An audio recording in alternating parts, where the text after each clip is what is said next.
على النقطة هذه.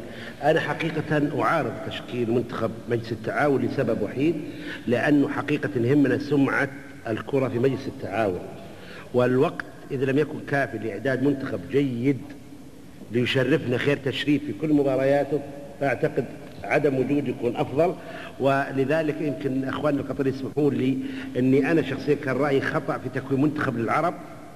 لاحظت التضامن العربي مطلوب وكذلك اللعب مع فريق أجنبي كانت نتيجته غير سيئة وغير جيدة وكذا.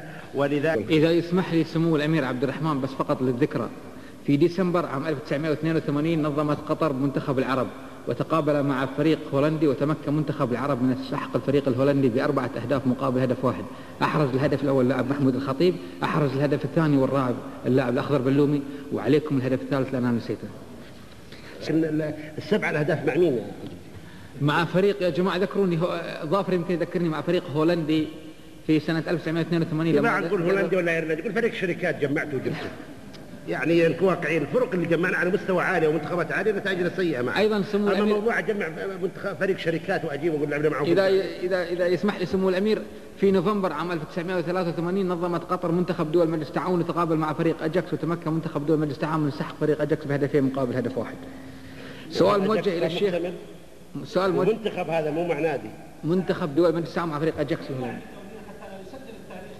نعم. دون لاعبين دوليين. اجاكس دون لاعبين دوليين. هذا صحيح.